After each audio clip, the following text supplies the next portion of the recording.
c'est Akela et aujourd'hui c'est un grand jour. Aujourd'hui le 7 novembre, c'est la Saint-Willibrord. Alors Saint-Willibrord, peut-être que vous ne savez pas qui c'est, mais en tout cas vous en avez entendu parler parce que c'est le saint patron de notre groupe et il est brodé sur l'épaule droite de notre chemise d'uniforme. Alors Saint-Willibrord, c'est le patron des Pays-Bas, mais c'est aussi le patron des brasseurs. Les brasseurs, c'est ceux qui font de la bière. Et en plus d'être le patron des brasseurs, il était évêque d'Utrecht.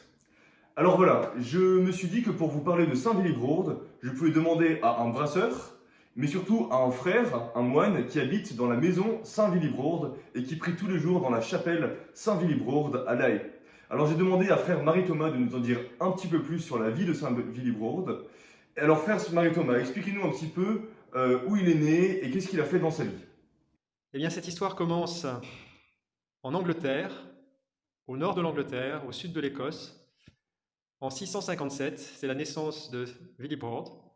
Son père, qui est récemment converti, l'envoie à l'âge de 7 ans, donc encore plus jeune que vous, à l'abbaye de Ripon, pas très loin de chez lui.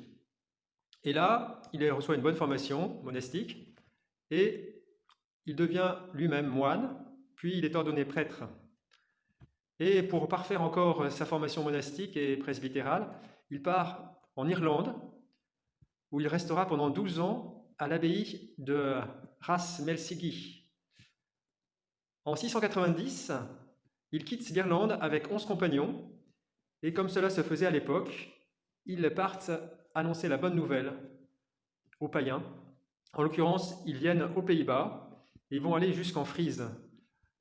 Et pour recevoir la bénédiction du pape, ils partiront à Rome, puis reviendront dans la partie qui se trouve entre La Haye et Utrecht, une partie assez marécageuse, pour évangéliser. Eh bien, voilà donc, pour ce qui est de son activité missionnaire, il ne s'est pas arrêté aux Pays-Bas, puisqu'il est allé jusqu'au Danemark. Au Danemark, il a réussi à convertir, malheureusement, pas grand monde, mais quand même, 30 enfants. Et pour éviter qu'ils ne deviennent martyrs, parce que les Danois étaient assez violents, il les a ramenés avec lui. Et voilà, donc après, il a eu beaucoup de difficultés malgré tout avec les Frisons, avec le roi des Frisons, Radboud, qui a souvent détruit tout ce qu'il construisait. Donc à chaque fois, il fallait reconstruire.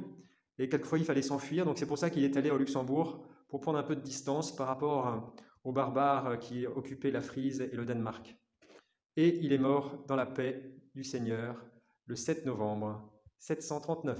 Nous pouvons le prier spécialement pour votre troupe, et puis pour cette maison Willibrord, et puis pour les Pays-Bas. Et n'oublions pas les brasseurs de bière et ceux qui apprécient la bière.